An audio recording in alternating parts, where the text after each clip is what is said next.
Sveiki! Mani sauc Katrīna Leščinska. Es mācos 7. A klasē Lielvārdas pamatskolā.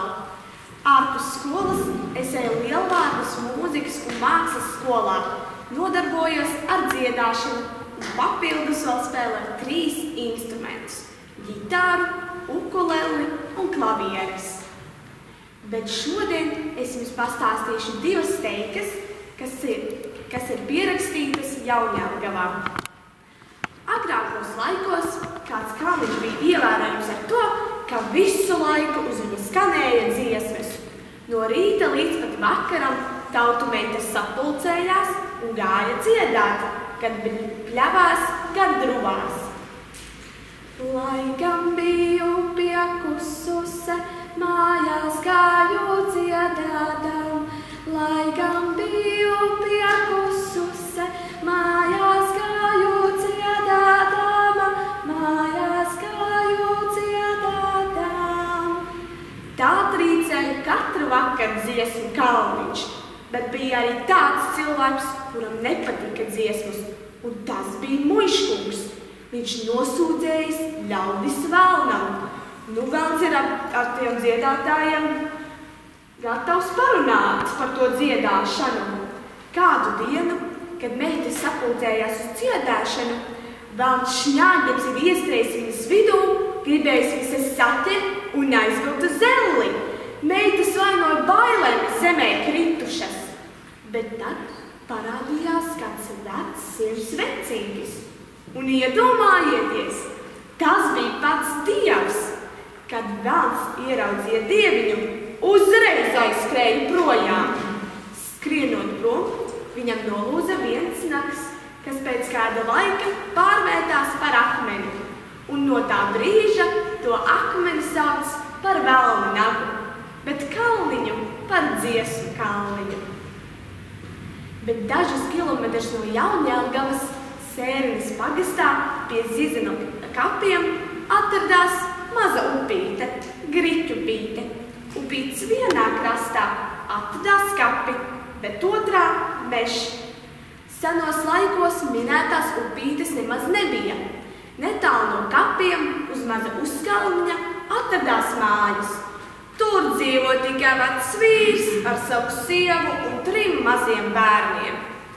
Jau no pašas pusnakts abi viņi gāja rijā kult labību, bet kādu dienu vīrs saslimst un sieva gāja viena pati.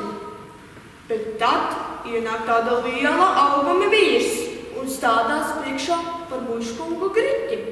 Un viņš uzrunā to sievu. Nu, sieva, kā tev sviežas, kur citi kūlēji pazuduši? Sieva apskata to vīru un saprot, ka tas nav nekāds muižkungs Griķis, bet pats velns.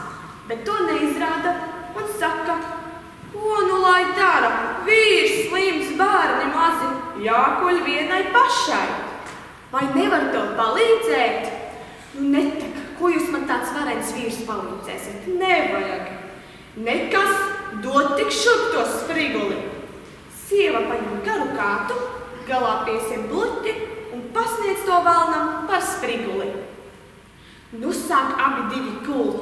Sieva ar savu mazo spriguli ātri un veikli, buku, buku, buku, buku, bet velns lēni un smagi, būkš, būkš, būkš. Un pēkšņi velns iesaucas. Kāpēc sieva tev tik ātri iet, bet man ne?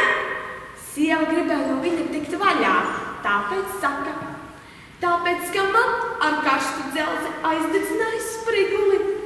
Velns lūdzās, lai viņam arī to izdarot. Bet sieva pratojas, tas nemaz nav tik viegli, bet ja tu gribi, tad tev jāļauj sevi piesiet stipri, stipri pie ozola. Velns ir ar mieru, sieva to kārtīgi piesiet pie ozola, un līdz ko liek karsto dzelzi klāt pie kājām, velns tūdaļ ar visu ozolu projām. Skrienot prom, viņš izeris līču loču gravu, kas pēc kāda laika piepildījās ar ūdeni. Tā kā velns bija stādījis priekšā sievai par muižkungu Griķi, par godu sieva šo upīti nosauca par Griķupīti. Bet turpinājumā es jums pastāstīšu, kā viena meitene gribēja tik ļoti labā korī.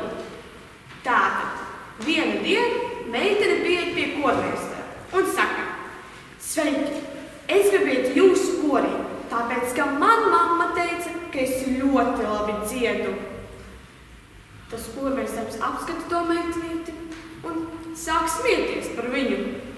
Meitiņ, tu domā, ka man pietiks tikai mammas viedokli? Man vēl vajag tēta viedokli, vecmāmiņas, vectētiņa, radinieku un beidzot ar kaimiņu viedokli.